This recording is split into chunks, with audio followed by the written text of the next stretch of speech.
This is a scene from the 2005 movie Lord of War.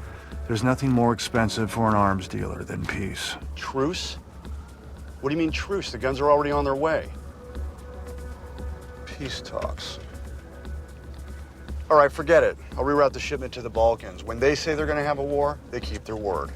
Nicolas Cage played international arms dealer Yuri Orlov, a character loosely based on the recently arrested Viktor Bout, often dubbed Merchant of Death. Michael Braun of the U.S. Drug Enforcement Agency says Bout supplied illegal weapons to dictators, warlords, and mass murderers of every hue.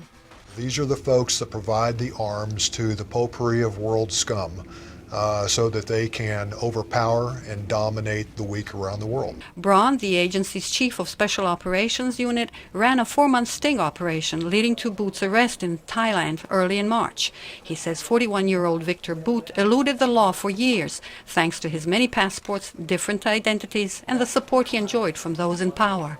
Somebody like Viktor Bout has been in business for a long, long time. He has made tremendous contacts around the globe as he's conducted business as usual. Little is known about Bout except that he grew up in Tajikistan and distinguished himself as a top graduate of the Moscow Academy for Foreign Languages in what was then the Soviet Union. He was the only man in that industry who created an organization that basically provided full service. He was sort of the Walmart of the arms trade. Stephen Braun is a co-author of the book about Bout, Merchant of Death, Money, Guns, Planes, and the Man Who Makes War Possible. He describes Bout's empire emerging in 1991 as the Soviet Union broke up into 15 states. He says Bout purchased several old cargo aircraft and allegedly began shipping the nearly inexhaustible arsenals of weapons that were left behind.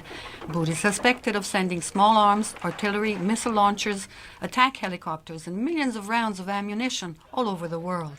Rachel Stahl with the Center for Defense Information in Washington.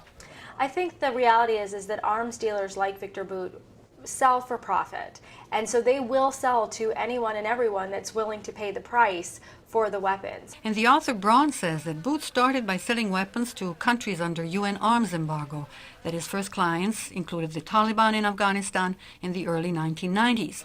With his fleet that grew to 60 planes, Bout is then said to have moved to Africa, where he found buyers in Angola, Rwanda, Liberia, the Democratic Republic of Congo, Sierra Leone, and Zaire.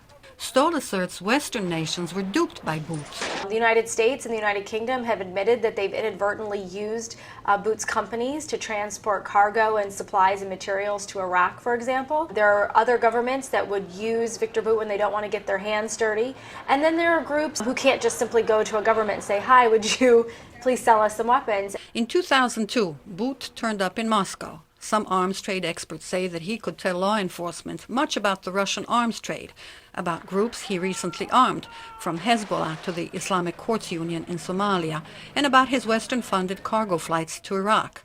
But Stephen Braun contends Bout can't be trusted. The question becomes, what's his credibility? Who is he, potentially exposing on the stand, but what other groups is he not talking about? Taking Bout out of business, says Braun, is a huge success because no other international arms dealer wields a network as formidable as his, capable of delivering the deadliest weapons into the world's most dangerous hands. Jela Franceschi, VOA News.